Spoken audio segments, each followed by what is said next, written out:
Hello, this is Ray Edwards once again from learncopy.com and webcopywriting.com with another installment of copywriting tips and tricks. In this segment, we're going to look at what I refer to attention deficit sales letter disorder, ADSLD.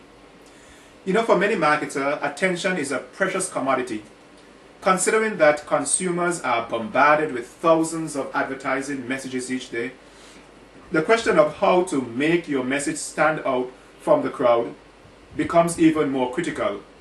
So any successful sales letter must accomplish two things. One, it must sell the prospect on reading the sales message all the way through. And two, it must lead the prospect to the most desired action, whether it's to make a purchase or subscribe to your newsletter. Now, if the copywriting fails on step one, then step two becomes an impossibility. In other words, it's unfeasible to make a sale if the sales message is not read. Yet many copywriters overlook step one, and therefore, even though they have a great offer and close, the message is not attractive to read. The bottom line is that the sales letter suffers from what I refer to as attention deficit sales letter disorder, ADSLD. You see, direct marketers know that half the battle is won if they can just get their letters opened. Much thought and testing go into determining the size, the design, the color, the message, and the layout of the mailing envelope. These marketers know that if that envelope is not open, then the letter is not read and the sale is not made. It's as simple as that. For the online marketer, there are no envelopes to be opened, even though some webmasters create a flash introductory page that can act like an envelope. When a prospect comes to a website, the message is there to be read. But the question is, how can this prospect be enticed into reading the sales letter all the way through? And here are a number of ways that I remedy ADSLD for my copywriting clients. One, you see, several tests have shown that a red headline gets attention over any other font color choice.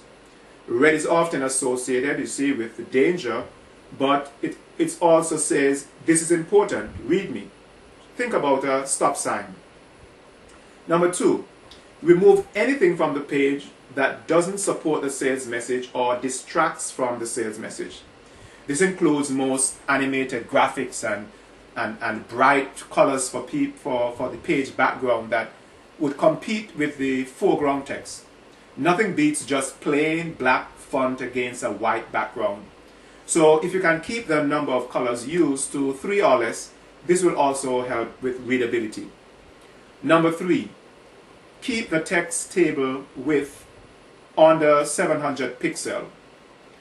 You see, if the text is set too wide, then it becomes tedious to read from one line to the next by the head movement going all the way across the screen.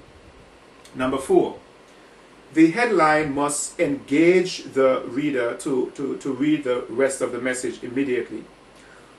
Headlines that work best are those that promise a big benefit for reading the letter, induce some curiosity, and they are written in bold type.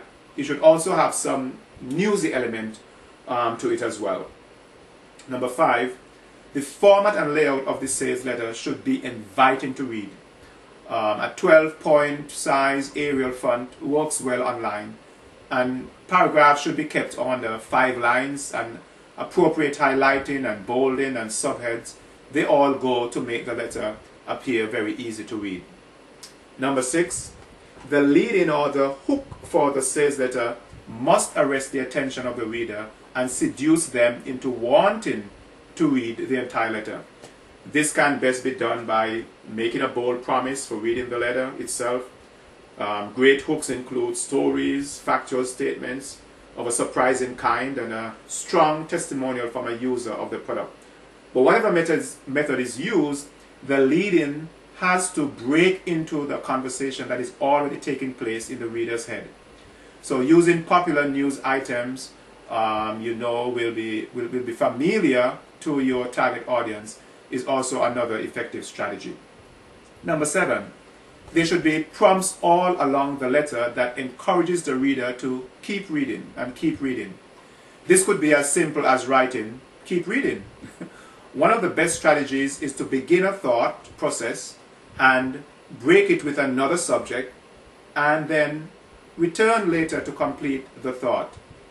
This can be done simply by writing, for example, I'll tell you how I lost 38 pounds in just 3 weeks, but before I do so, let me tell you, and you introduce a parenthetical idea or some stories.